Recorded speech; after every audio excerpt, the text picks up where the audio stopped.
여러분들은 어떻게 살고 있나요? 이번 달은 생존이냐 생명이냐라는 주제로 우리 하나님의 말씀을 듣도록 하겠습니다. 오늘 먼저 부활절이니까 부활절 인사를 했으면 좋겠습니다. 예수님의 부활이 곧 우리의 부활과 직결됩니다. 맞죠? 네. 예수님이 부활하셨습니다. 우리 한번 기쁨으로 소리에게 인사했으면 좋겠습니다. 예수님께서 부활하셨습니다. 하나님의 말씀 우리 보도록 하겠습니다. 하나님의 말씀은 요한복음 10장 7절부터 17절까지의 말씀입니다.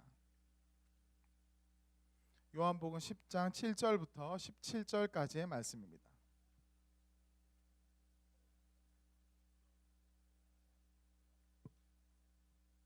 다 같이 한 절씩 교독하도록 하겠습니다. 제가 7절을 읽겠습니다. 그러므로 예수께서 다시 이르시되 내가 진실로 진실로 너에게 말하노니 나는 양의 문이라.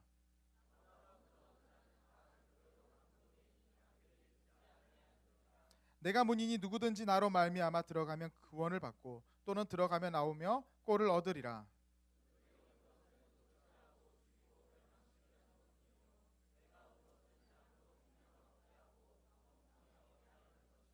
나는 선한 목자라. 선한 목자는 양들을 위하여 목숨을 버리거니와.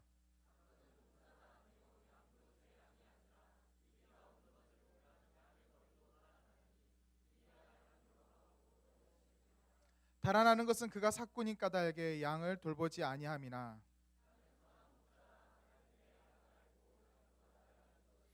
아버지께서 나를 아시고 내가 아버지를 아는 것 같으니 나는 양을 위하여 목숨을 버리노라.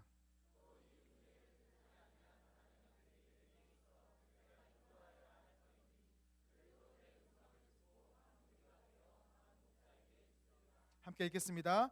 내가 내 목숨을 버리는 것은 그것을 내가 다시 얻기 위함이니 이로 말미암아 아버지께서 나를 사랑하시느니라.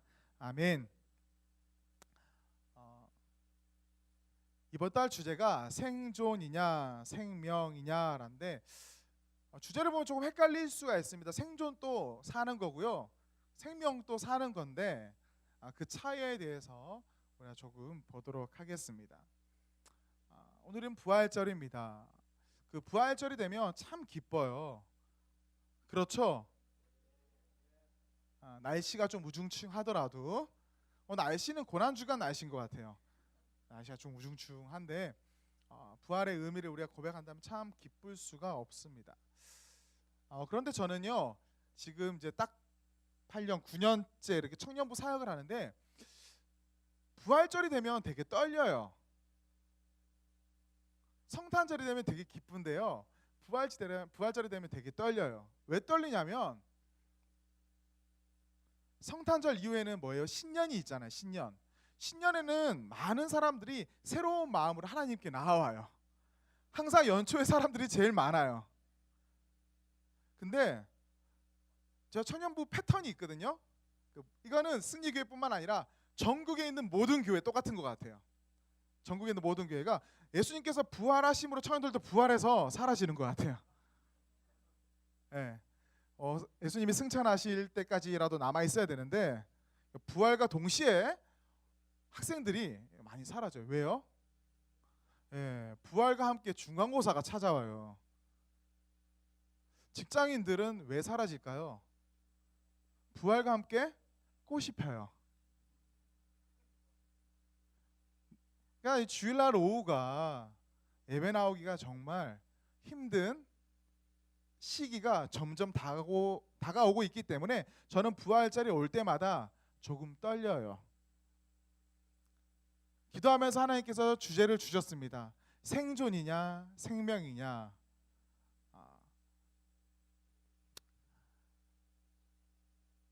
여러분 시험이 중요하죠. 시험 중요해요.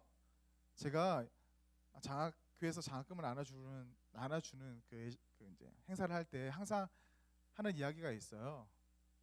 받았는 친구들이 있을 텐데 이번 학기보다 다음 학기가 학점이 높아야 된다. 우리 청년들 지난 학기보다 이번 학기가 학생들 중에 성적이 더 오르기를 간절히 축복합니다. 예. 근데 이것은요, 하나님의 놀라운 계획과 함께 여러분들 최선이 합해져야 돼요. 최선. 그런데 문제는 시험도 중요하고 다 좋아요. 좋은데 삶의 우선순위라는 거예요. 삶의 우선순위라는 겁니다. 내가 하나님 마음에서 그 생명의 풍성함을 누리고 살아가느냐, 아니면 늘 급급하게 시험에 쫓기듯이 살아가느냐. 시험은요, 사실 취업하면 더 찾아와요. 취업하면 결혼해도 찾아와요. 우리 인생을 계속 이 시험이라는 공간 안에서 계속 이제 가둬두고 이렇게 살아가느냐, 아니면 정말 갇힌 새가 아니라 정말 하늘을 나는 새처럼 우리가 살아가느냐. 우리는 후자의 삶을 살아야 된다 생각합니다. 먼저 그런 의미에서 여러분들 다음 주에 다 예배 나오세요. 네, 중요한 겁니다. 부활절과 함께, 부활절 기쁨과 함께 사라지면 안 돼요. 네. 신약 성경에 생명이라는 단어가 두 단어가 사용됩니다. 헬라어로요. 두 단어가 사용되는데, 첫 번째는 바이오스라는 단어입니다. 바이오스 많이 들어봤죠? 바이오스. 그리고 하나는 뭘까요? 네? 네, 조예요. 조예. 그래서 신약 헬라어에 생명이라는 단어로 번역된 두 단어가 있는데, 하나는 뭐라고요? 바이오스, 하나는 조예입니다. 이 바이오스는요, 이 육신의 생명, 내 목숨, 육신의 생명이니까 제한적인 내 목숨, 우리가 다 가지고 있는 이 육신의 생명을 이야기하고, 조예는 영원한 생명을 말합니다. 영원한, 영생이라고 말하죠. 영원한 생명, 끝이 없는 무한한 절대적인 가치를 가지는 그 단어에 조예란 단어가 사용됩니다. 우리는 똑같이 생명이라고 쓰지만 단어의 의미가 조금 다릅니다. 바이오스가 중요할까요? 조예가 중요할까요? 둘 다 중요합니다. 둘 다 중요해요. 제가 이제 건강검진을 딱 한 번 받아봤어요. 건강검진을 딱 한 번 받았는데, 올해 처음 받았어요. 종합검진을 받았는데 77세까지 살 수 있다고 하더라고요. 그 예상 수명 나이가 나오더라고요. 77세. 꽤 오래 산다고 생각했는데, 목사님들한테 같이 이렇게 받았던 분들한테 물어봤어요. 몇 세까지 사세요? 하니까 전부 다 80세가 넘더라고요. 이거 청년 사역을 해서 힘든가? 교구 목사님들은 다 80세가 넘던데, 누가 그러더라고요. 살 때문에 그렇다고. 그래서 어쨌든 그거는 뭐냐면 바이오스. 바이오스의 개념에서 생명인 거예요. 77세까지. 그러면 만약에 바이오스가 아니라 조의 의미로서 저는 언제까지 살 수 있을까요? 영원히라는 거죠. 영원히 하나님과 함께하는 삶을 살 수 있다라는 겁니다. 이 조회를 잃어버릴 경우에 우리가 이 바이오스만 가지고 살아간다고 한다면요, 살아있지만, 사실은 바이오스만 있어도 우리는 다 살아있는 거거든요. 살아있지만 살아있음을 느끼지 못한다라는 겁니다. 생명을 더 풍성하게 누리지 못하고 살아가는 게 이 바이오스만 가지고 살아가는 사람들을 말합니다. 예전에 전쟁 수용소에서 이제 포로로 잡혀 있었던 사람들이 가장 힘들었던 것들이 뭐냐면요, 밥을 안 먹여서가 아니래요. 우리가 흔히 생각하면 노역을 하고 밥을 안 먹이고 굶어서 이렇게 힘들다고 생각하는데, 진짜 더 힘든 것은요, 나라에 대한 신뢰를 깨트리는 정신교육을 한대요. 그 상대방 나라에서 그 정신교육이 상당히 힘들다라는 거죠. 두 번째는 북한 같은 경우는, 북한 수용소에서는 그랬어요. 서로를 고발하게 하는 거예요. 지금 북한도 서로 그런 체계가 되어 있지만, 포로 수용소에 나와 있는 사람들조차도 서로를 계속해서 고발해서 서로 불신하고 서로 미워하게 만드는 거예요. 그리고 긍정적인 소식, 이런 것들을 바깥에서 어떤 누구 가족이 좋은 소식이 있을 수도 있지만 좋은 소식은 전해주지 않고요, 불행한 소식, 안 좋은 소식만 계속 들려주는 거죠. 어젯밤에 당신의 딸이 죽었다고 합니다. 어젯밤에 당신의 아내가 쓰러졌다고 합니다. 이런, 그러니까 수용소 안에 갇혀서 계속 그런 불안한 생각들, 그런 것들만 이제 듣기 때문에 그것이 정말 힘들다라고 이야기 들었습니다. 그들은요, 포로 수용소 안에서 그들의 목숨은 분명히 유지되었습니다. 생명은 분명히 가지고 있지만 그들이 그 생명을, 그 삶을 누리는 것은 아니다라는 겁니다.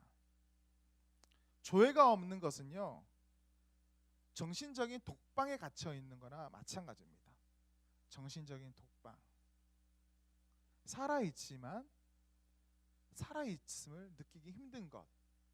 우리 모두는 어쩌면 그러한 세상의 굴레와 세상의 어떤 틀과 또 내가 만드는 어떤 관계적인 그 감옥 안에서, 독방 안에서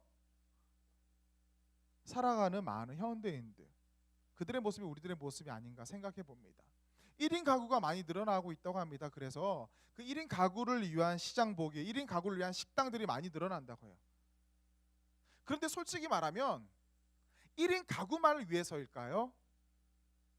아니에요. 가족이 있고 커플이 있지만, 친구들이 있지만 분명히 그것을 이용한 사람들은 점점점 많이 늘어날 거예요. 1인 혼자서도 전혀 부끄럽지 않게 식사를 할 수 있는 공간이 생긴다는 것은요, 많은 사람들한테 되게 희소식이거든요. 왜 그럴까요?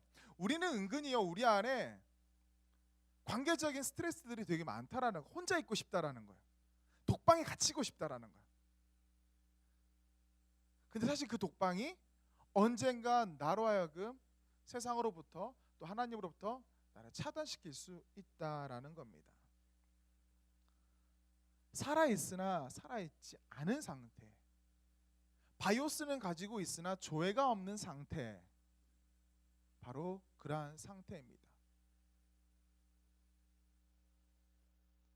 두세가 있어요.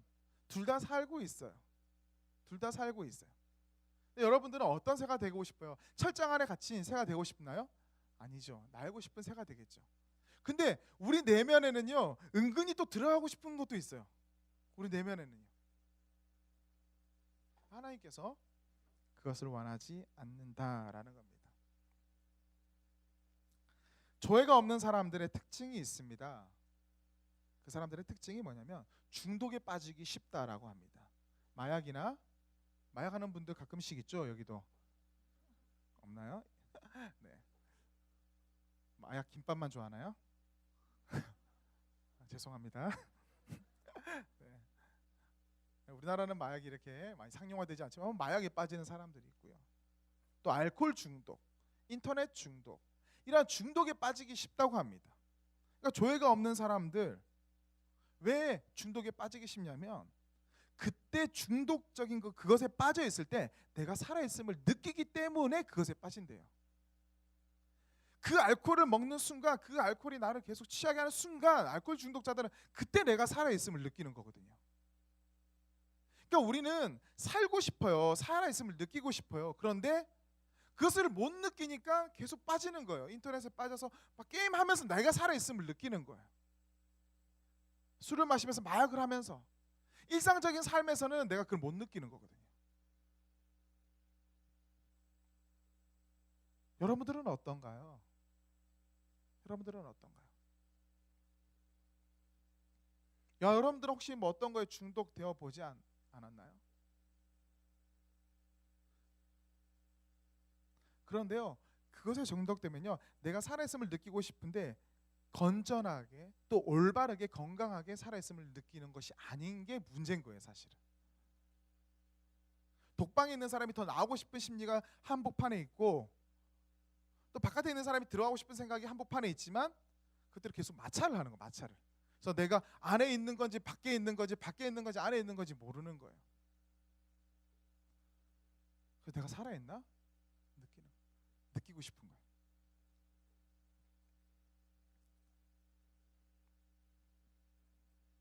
그래서 모든 인간한테 필요한 것이 바로 이 조회입니다. 바이오스를 가진 여러분들이 이제 추구해야 될 게 뭐냐면 이 영원한 생명에 대한 거라는 거죠. 바이오스가 아닌 조회. 부활절은 이 생명과 아주 관련 깊은 절기입니다. 예수님께서 왜 이 땅에 오셨을까요? 왜 고통 속에서 죽으시고 부활하셨을까요? 요한복음 20장 31절의 말씀입니다. 이 요한복음을 쓴 목적입니다. 다 같이 읽겠습니다. 오직 이것을 기록함은 너희로 예수께서 하나님의 아들 그리스도이심을 믿게 하려 하며 또 너희로 믿고 그 이름을 힘입어 생명을 얻게 하려 함이니라. 아멘. 여기에서 생명에 쓰여진 단어가 조회예요. 조회. 오직 이것을 기록함은 여러분들이 예수님을 하나님의 아들 그리스도이심으로 믿게 하고요. 그 예수님을 통해서 그 이름을 힘입어서 생명을 얻게 하려고 요한이 요한복음을 썼다라는 거죠. 여러분들이 조회를 얻게 하기 위해서.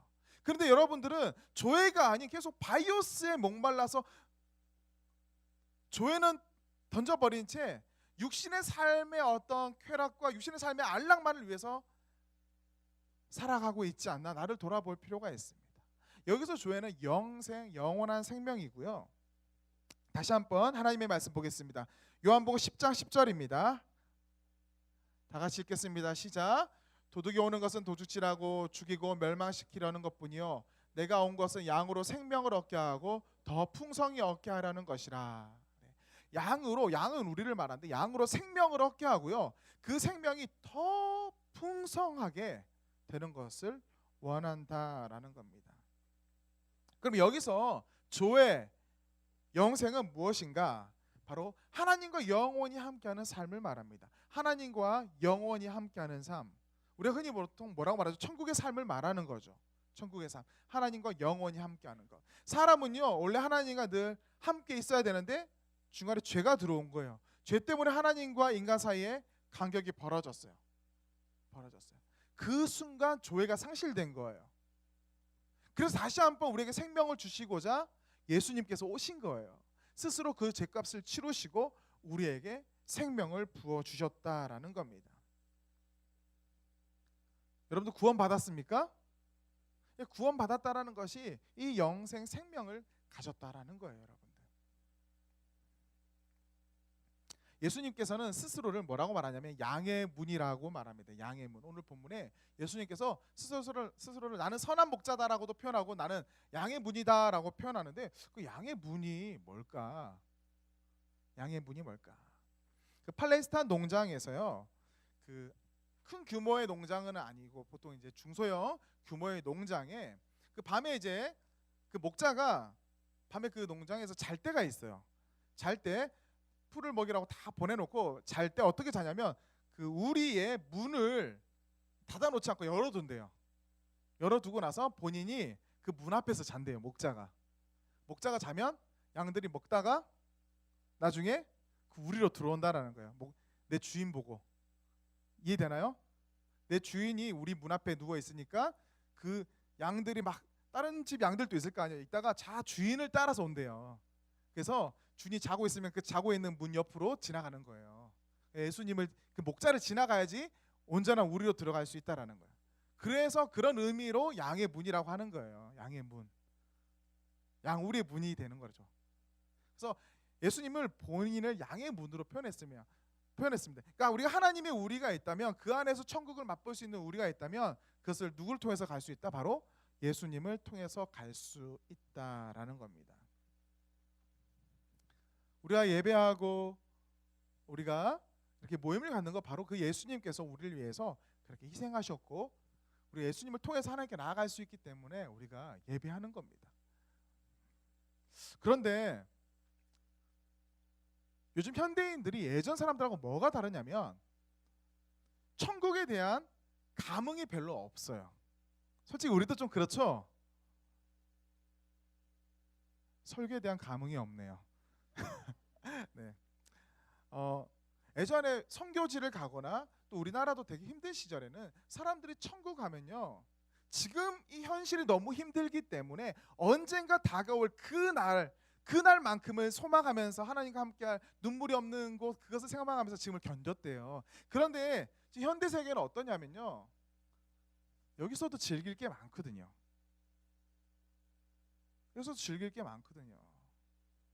누릴 게 많고요 볼 것도 많아요. 꽤 흥미로워요. 다들 힘들고 정신적인 고통은 있고 조회는 죽어가는데 이 바이오스를 채울 만한 그런 소스들이 이 세상에 너무 많은 거예요. 그러니까 조회를 충분히 잊어버릴 만한 조회가 없어도 바이오스만 내 육신만 잘 기뻐지고 행복해진다면 조회는 그냥 쉽게 잃어버리는 세상이 되어버린 거예요. 왜 단기 선교팀이 선교지에 가서 본인들이 은혜 받는 줄 아세요? 바이오스 행복조차도 느끼지 못하는 곳에 갔기 때문에 그곳에서 바이오스와 조에 한꺼번에 섞여가지고 생명의 존귀함, 내 삶을 누릴 수 있는 그 기쁨들을 누릴 수 있는 거예요. 정말 못 먹어서 한 푼 두 푼 달라고 하는 그 아이들 보면서 내가 참 감사하구나라는 걸 느껴요. 근데 문제는 그렇다고 해서 우리가 다시 가난해질 필요가 있을까요? 그리고 우리가 다시 아플 필요가 있을까요? 하나님께서 그걸 원하실까요? 아니라는 거죠.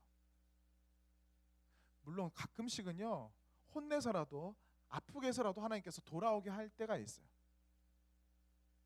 그러나 하나님께서 여러분들이 건강한 상태에서도 나에게 돌아오기를 원하시는데, 지금 이 시대는 그게 생각보다 어렵다라는 게 문제인 거죠. 천국 이야기하면 뭐 천국 별로 안 중요해, 그냥 죽다가 그냥 갈 거야. 즐기다가 죽으면 되지, 이런 생각할 수 있잖아요. 여러분들 중에서도 혹시 그런 생각하고 있는 청년들 없나요? 목사님, 저는 즐기다가 갈 겁니다.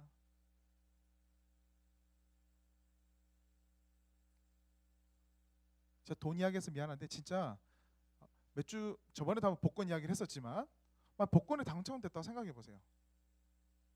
여러분들 그게 잘 나올까요? 정말 1억이 아니라 100억이 떨어져서 생각해 보세요. 뭐부터 할 거예요? 일단 저 밥 사주고, 그건 무조건 해야 돼요. 일산에서 제일 비싼 데로. 그 다음에 뭐 할 거예요? 사실은요, 쉽지 않아요.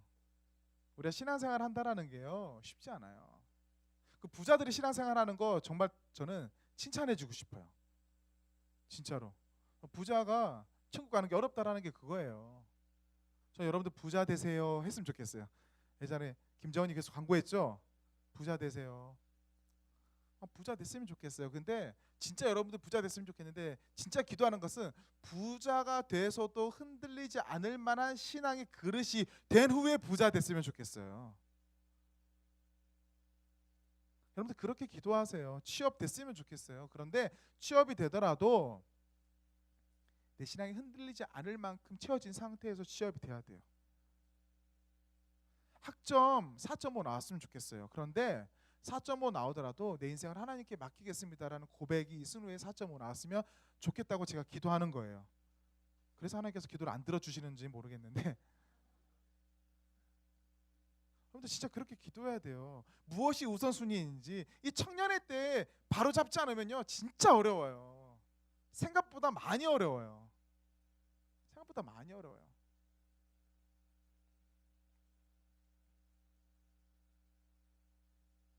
조회를 잊지 않아야 돼요.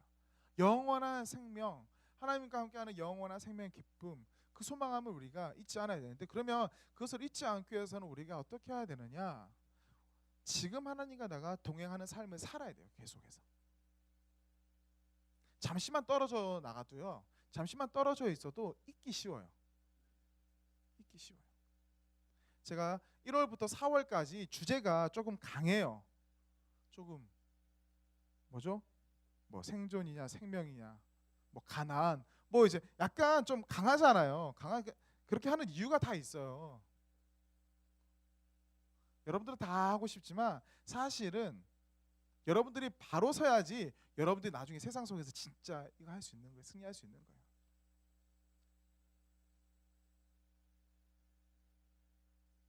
여러분들이 무턱대고 세상에 나갔다가요, 쓰러지기 쉬워요. 신앙생활은 이미지 관리하는 게 아니에요, 여러분들. 신앙생활은요, 그냥 겉옷만 멋있게 입는 게 아니에요. 여러분들 이 신앙의 내면이 단단해져야 되는 거거든요. 단단해져야 되는 거거든요. 신앙생활을 가볍게 생각하면 나중에 진짜 큰 바람이 불 때, 신앙의 바람이 불 때 흔들리기 쉬워요. 지금 그 바람이 안 부니까 못 느끼는 거예요, 여러분들이.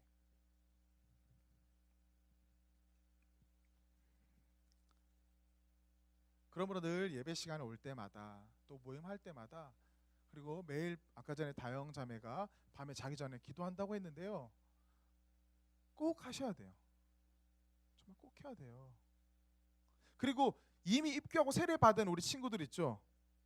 하고 있나요? 집에서 가정 혼자서 신앙생활 좀 잘하고 있어요? 개인 묵상도 하고, 굳이 내가 묵상까지 아니더라도 내가 자기 전에 진짜 24시간 중에 단 1분이라도 하나님을 생각하나요, 여러분들? 아무리 내가 잔소리처럼 목사님이 잔소리처럼 막 해도 그 쉽지 않기 때문에 계속 잔소리하는 거예요. 잔소리 아니에요, 이거는. 해야 되는 거예요. 하지 않고 내 마음이 그 천국을 못 느끼겠습니다라고 하면 안 되는 거예요. 내가 하나님에 대한 온전한 믿음이 생길 수 있도록 내가 간구해야 돼요. 우리는 행함으로 구원받는 게 아니라 믿음으로 구원받는다고 했잖아요. 믿음으로 구원에 대한 확신, 조회에 대한 확신이 생기는데 그 믿음을 달라고 하나님께 간구해야 되는 거예요. 흔들리지 않도록. 아니면 쉽게 흔들려요, 여러분들. 쉽게. 여러분들이 청년이지만 신앙적으로 아주 어린아이 같은 사람이 있을 수 있어요.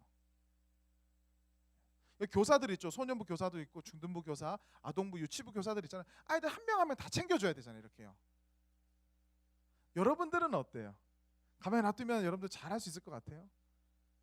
그 사람 진짜 성숙한 사람이에요.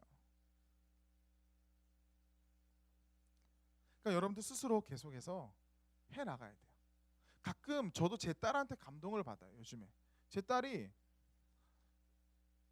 솔직히 말해서 아주 우수하지도 않고요, 뭐 그렇지도 않아요. 근데 학교를 들어갔는데 갔다 오고 나서 그걸 해요. 뭐 자기가 해야 될 것들을 꼭 하더라고요. 학습지 같은 거 하잖아요. 학습지를 꼭 해놓고 놀더라고요. 그 해놓고 그 1시간이든 2시간이든 하고 놀아요. 다른 건 모르겠지만 노는 거 좋아하는 애가 왜 저러지? 그게 본인은 이제 엄마한테 혼나서라고 말하는데 저는 그게 대견하더라고요. 와, 나도 신앙생활 저렇게 해야 되겠다. 나는 하나님이 나를 계속 너무 사랑해도 안 혼낼 거라고 계속 생각하고 있는 거예요. 근데 여러분들 매일매일 그렇게 시간을 투자해 보세요. 여러분들 시간을 24시간 중에 조회를 위해서, 바이오스가 아니라 이 조회를 위해서 여러분들 투자할 시간들이 있어야 된다는 거죠. 그게 부활절, 그 부활의 삶을 사는 사람들의 생활이에요. 여러분들 부활절 날 와서 계란 먹고, 와, 부활절에 선생님들 가서 여러분들 예수님께서 부활하셨어요? 그냥 그 말한다고 해서 부활절이 아니에요, 사실은. 내년에도 부활절은 와요. 근데 진짜 중요한 것은 내가 예수 그리스도의 고난이 나를 위한 고난인 것을 내가 정확히 알고, 또 예수님께서 부활한 게 내 삶 속에 아주 깊이 들어와서 내가 그 부활의 신앙을 가지고 살아가는 게 중요한 거지, 부활절이 지나가는 게 중요한 게 아니라는 거예요. 절대. 우리가 부활절 앞에 나와서 예배 드렸는데 우리들 가슴 속에 그 하나님이 가득 차 있지 않는다면 그만큼 또 슬픈 게 없잖아요. 없잖아요. 그렇게 신앙생활 하다 보면 부활절도 의미 없게 되고 성탄절도 나중에 의미 없게 되고 점점점 그냥 밋밋한 신앙생활 하다가 나중에 그냥 떠내려가 버릴 수도 있다는 거죠. 그럼 셀 모임 시간에 꼭 한번 해보세요. 나눠보세요. 아니면 생각해보세요. 나는 정말로 솔직하게 얼마나 이 영원한 생명, 부활하신 그 예수 그리스도를 묵상하면서 그리고 그 부활의 기쁨, 그 생명의 기쁨, 조회의 기쁨을 내가 느끼기 위해서 시간을 들이고 노력을 하는지, 최선을 다하는지.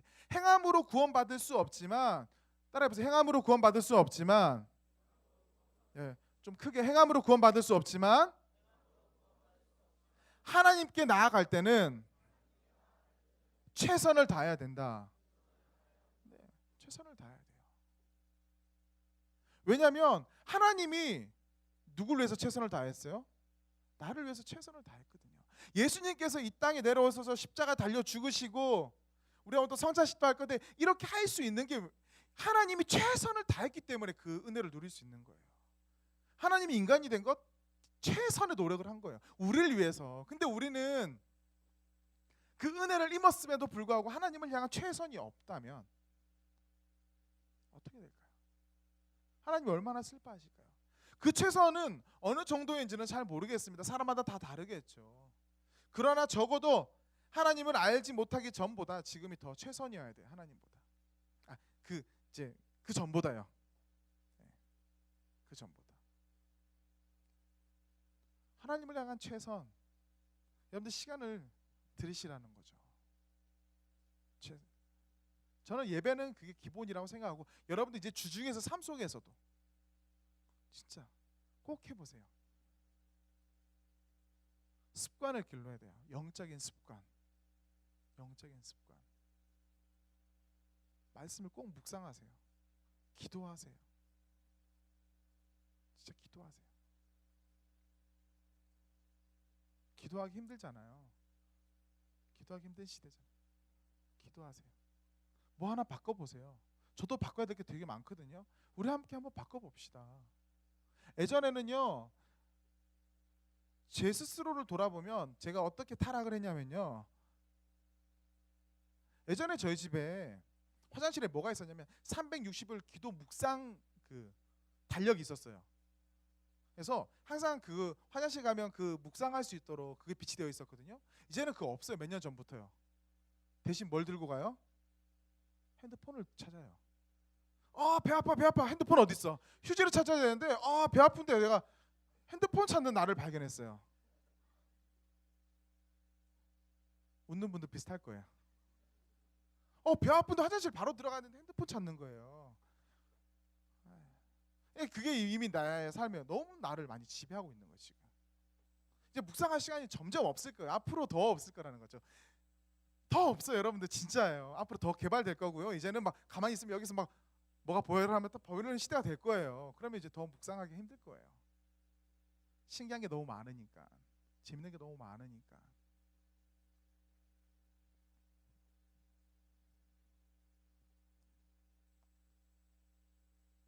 천국의 영원한 삶을 살기 위해서 믿음으로 구원받은 우리가 최선을 다해서 하나님께 나아가는 여러분들 됐으면 좋겠습니다. 천국은요, 너무 먼 이야기라고 많은 사람들이 이야기합니다. 현재 삶은 너무 치열한 생존 벅침만 남아 있는데, 너무 난무하잖아요. 생존적인 그런 치열함들이 있는데, 방금은 제가 누리고 즐길 것이 많다고 했는데, 또 반면에 이 시대가 또 어때요? 엄청 치열하잖아요. 특별히 우리 청년들, 여러분들 보면 진짜 좀 답답할 때가 있어요.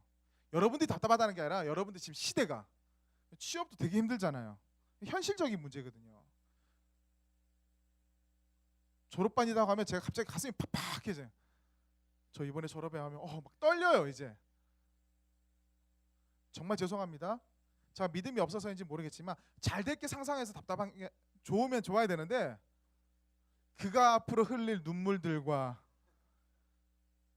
긴 한숨들과 뭐 이런 게 막 상상되는 거예요. 진짜 힘든 시대죠. 진짜 힘들어요. 그래서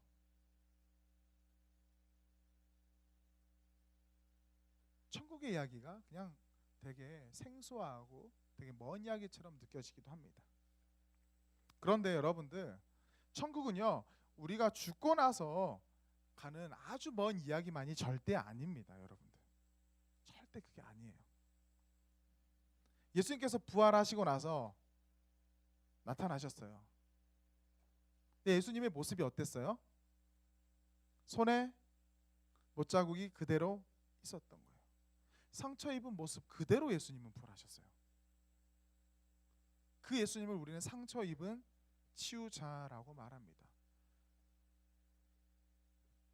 생각, 예수님이 부활했는데 상처 입은 그대로 부활했다라는 거예요.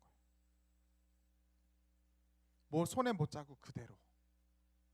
그 말은 치열한 우리의 삶, 수없이 많은 상처가, 스크래치가, 또 아픔들이 남아있는 지금 우리의 삶을 하나님께서 위로하시고자 하신다라는 거죠. 지금 나의 삶의 자리에서 나를 만지신다라는 겁니다. 지금의 삶에 의미가 부여되는 거예요. 예수님께서 그 누구보다도 여러분들의 아픔과 그 치열함과 고통과 고난과 고뇌와 한숨을 그 누구보다도 아신다라는 겁니다. 그리고 아시는 것만으로 멈추지 않고요, 만지시고요, 그리고 여러분들 함께 하시고 도와주신다라는 겁니다. 예수님의 부활은 많은 의미가 있습니다. 첫 번째는 예수님께서 아주 멋있게 죽으셨어요. 희생하시면서 죽으셨어요. 근데 그가 계속 죽으셨다면 그가 하나님이 아닐 수도 있어요, 예수님이. 그러나 그가 부활하심을 통해서 그가 하나님이신 것이 드러났고, 또한 예수님께서 부활하심을 통해서 부활했다는 것은 살아났다는 거잖아요. 삼위일체 하나님 성령님이, 예수님이 살아나셔서 지금 우리와 함께 하고 계시다라는 거예요. 예수님은 십자가 달려 있는 채로 멈추지 않고요, 살아 계셔서 지금 부활하셔서 지금 우리와 여러분과 함께 하고 있다라는 겁니다. 그 삶이 바로 예수님과 동행하는 삶이고 성령님과 동행하는 삶이고, 그랬을 때 이 땅에서도 우리는 천국을 누릴 수 있다라는 겁니다. 그래서 매일매일 아까 묵상하라는 것이요, 매일매일 천국을 누리라는 거, 하나님과 함께 하심을 누리라는 거예요. 천국은 죽었다 엄청 참다가 나중에 가는 게 아니라요, 지금 예수님과 동행하는 삶을 살면서 자연스럽게 그 영원한 세상으로 가는 게 우리 믿음의 사람들이 가야 될 길이라는 겁니다. 그래서 여러분들 삶 속에서 기도할 때, 또 말씀을 볼 때 하나님의 음성을 들을 수 있고요, 또 하나님의 뜻을 발견할 수 있게 된다라는 겁니다. 상처 입은 치유자로 부활하신 예수님께서 오셨습니다. 그를 만난 사람들은 변화됩니다. 제자들이 변화됐어요. 사실은 제자들도 그 전까지요, 예수님에 대해서 어떻게 봤냐면 예수님조차도 바이오스를 넘어서지 못한다라고 생각했던 것 같아요. 왜냐하면 예수님 부활할 거라고 그렇게 말했지만, 다시 살아나서 너희를 만날 거라고 말했지만 믿지 않았거든요. 그러니까 제자들조차도 그 전에 예수님의 수많은 기적을 봤지만 예수님도 바이오스 이상을 넘어갈 거라고, 그러니까 조회에 대한 개념을 생각하지 못했던 거죠. 그런데 예수님께서 부활하신 그 역사적인 현장을 목격한 제자들은요, 그들의 삶이 완전히 바뀌었다라는 겁니다. 조회에 대한 완전한 확신, 부활하신 그 예수님이 우리와 함께하고 있다는 그 완전한 확신이 그 제자들 가운데 있었기 때문에 제자들이요, 목숨 바쳐서 그 부활하신 예수님을 전할 수밖에 없었다라는 겁니다. 그들이 왜 목숨까지 바치면서 예수님을 전했을까요? 부활한 예수님을 봤기 때문에. 그 제자들한테 나타나셨거든요. 봤기 때문에 그들은 전할 수밖에 없었다는 거죠. 그들이 왜 죽음을 두려워하지 않았을까요? 왜 죽음을 두려워하지 않았을까요? 부활을 믿기 때문에. 예수님께서 부활하셨을 때 그것을 목격한 그 제자들이, 나도 지금의 바이오스의 죽음에서 끝나지 아니하고 조회의 영원한 부활의 삶이 있다라는 것을 확신하게 됐기 때문에, 보았기 때문에 제자들은 죽음을 두려워하지 않고 나아갈 수 있었던 거고, 수많은 선교사들이 그렇게 해서 복음을 전할 수 있었던 거예요. 그게 바로 믿음에 대한 확신이라는 겁니다. 여러분 안에 그러한 믿음들이 있기를 간절히 소망합니다. 구약 사람들도 마찬가지예요. 다윗과 아브라함도 그러한 믿음이 있었어요. 부활 신앙이 있었어요. 예수님이 오시기 전이었지만. 한번 말씀을 볼게요. 히브리서 11장 17절 18절입니다. 우리 함께 읽겠습니다. 아브라함은 시험을 받을 때에 믿음으로 이삭을 드렸으니 그는 약속들을 받은 자로 돼 그의 외아들을 드렸느니라. 그에게 이미 말씀하시기를 내 자손이 이삭으로 말미암음이라 하셨으니. 보세요. 하나님께서 이삭을 드리라고 했어요. 이삭을 드리라고 했는데 아브라함이 드렸는데 논리적으로도 있잖아요, 이삭이 살아나야 돼요. 왜냐하면 이삭을 통해서 뭐래요? 내 자손을 번성케 하리라고 하셨거든요. 이해되시죠? 그러니까 하나님께서 이전에 하셨던 말씀을 믿는다면요, 아브라함은 그것을, 이삭을 내가 드리지만 이삭이 살아날 거란 믿음이 있었던 거죠. 목사님 설마 그랬을까요? 19절, 11장 19절 한번 읽어봅시다. 11장 19절, 히브리서 11장 19절.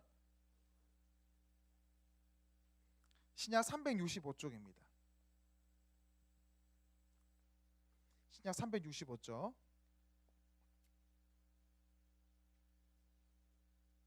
찾으셨어요? 신약 성경 365쪽 히브리서 11장 19절. 방금 저희가 읽은 구절 중에 그 뒷구절인데요. 함께 읽겠습니다. 시작. 그가 하나님이 능히 이삭을 죽은 자 가운데서 다시 살리실 줄로 생각한지라. 비유컨대 그를 죽은 자 가운데서 도로 받은 것이니라. 아멘. 예. 아브라함이 뭐예요? 지금 히브리서 기자는 그렇게 말해요. 이삭을 드렸지만 하나님께서 다시 이삭을 살리실 거라는 믿음이 있었다라는 거예요. 그게 바로 부활 신앙인 거예요. 그래서 목숨 바쳐서 순교한 사람들이 이제 나올 수 있었던 겁니다. 사랑하는 여러분들한테 그런 온전한 확실한 그 부활의 신앙이 있기를 하나님은 원하고 계십니다. 그리고 그것을 꼭 찾고 싶다면, 그걸 간직하고 싶다면 여러분들 하나님께 나아오세요. 진짜로요. 그냥 멀리서 나 생기길 바래요가 아니라 진짜 하나님께 나아가세요. 찾는 자에게 하나님께서는 분명히 주십니다. 그 믿음을 주신다라는 겁니다.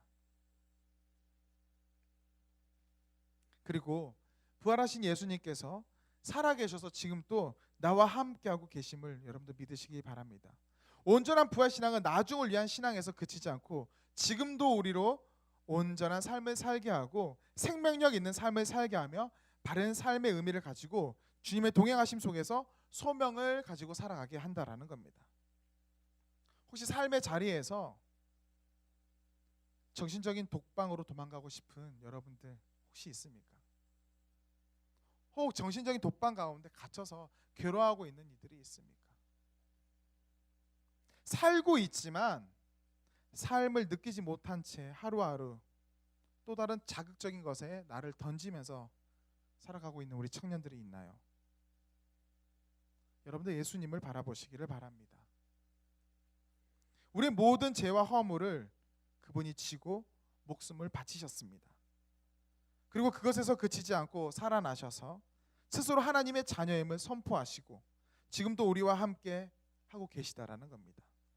예수님으로 생명을 얻고 더 풍성한 삶을 사시는 우리 믿음의 자녀들 되시기를 간절히 축복합니다. 또 한 가지 기억할 것은 1년 전 오늘 제가 첫 번째 여러분들과 부활절 예배를 드렸던 작년 딱 이맘때죠. 정말 웃을 수 없는 우리 부활절을 보냈었습니다. 어떤 사건이 있었어요? 세월호 사건이 있었습니다. 고난주간에 그때 제가 설교했던 설교문을 제가 한번 봤어요. 제 스스로 다시 한번. 제가 그때 그런 이야기를 했더라고요. 편법과 불법으로 인한 인재 세월호 사건. 부활절은 단순히 예수님이 부활하셨습니다라고 선포하는 날이기보다는 주님, 우리도 당신과 함께 십자가의 길을 가고 또한 부활의 삶을 살고 싶습니다라는 간절한 고백이 이루어지는 시간이 되어야 된다라고 작년에 그렇게 설교를 했더라고요. 예수님께서 부활하셨습니다. 그냥 인사치레로 하는 인사로 그치지 않고요. 정말 그 예수님과 같은 삶을 내가 살겠습니다라는 고백이 우리 가운데 있기를 바랍니다. 사사기 2장에 보면 복임이라는 도시가 나옵니다. 그 도시에서 수많은 이스라엘 백성들이 모여서 울었습니다. 무슨 일이 있었냐면요. 이스라엘 백성들이 가나안 땅에 들어가서 하나님의 말씀대로 살지 않고 가나안 문화에 흡수되고 이제 하나님의 율법에 어긋난 삶을 살자 여호와의 사자가 하나님께서 너희에게 벌하실 것이다. 하나님께서 너희에게 이제 손 뗐다. 약간 이런 뉘앙스로 이야기를 한 거예요. 그러니까 이스라엘 백성들이 많이 울었어요. 통곡했다고 나와요. 복임이라는 장소에서요. 생각해 보세요. 근데 그러면 그 다음이 어떻게 돼야 될까요? 그 다음이 잘해야 될 거 아니에요. 잘해야 될 거 아니에요. 그런데 이스라엘 백성들은 그렇지 않았던 거죠. 실컷 울었는데 생활은 똑같아. 어쩌면 그리스도 앞의 통곡은요 되게 아름다운 것일 수 있어요. 그러나 통곡은 철저한 회개와 순종에 대한 결단이 포함되지 않는다면 그냥 별 의미 없는 신세 타령에 불과하다라는 거죠. 여러분들 부활절을 의미 있게 보내고 싶습니까? 부활절 예배 나온 이것을 넘어서서 정말 부활의 깊은 의미를 가지고 결단했으면 좋겠어요. 진짜 회개하고 결단했으면 좋겠습니다. 부활의 신앙을 가지고 살아가겠습니다. 어떠한 상황 가운데서도 내 신앙은 흔들리지 않겠습니다. 그게 있어야 되는 거예요. 부활절날 소풍 나가는 날 아니에요, 사실은. 많은 교회들이 부활절날 막 소풍 나가고 분위기 막 띄우잖아요. 이렇게 막 진짜 그만큼 분위기 좋은 거죠. 사실은 좋은 건데 그것만이 문제가, 그게 다가 아니라는 거예요. 사실은 막 기뻐 웃지만 내 안에 참 기쁨이 있을 수 있도록 결단하고 헌신이 있어야 돼요. 내 마음은 저 죽어가고 있는데 계란 10개 먹는들 무슨 소용이 있겠어요. 네. 진짜 부활의 의미를 여러분 생각하면서 하루하루 보냈으면 좋겠고, 특별히 오늘 그렇게 보내시면 좋겠습니다. 자, 기도하고 모든 예배와 예식을 마치도록 하겠습니다.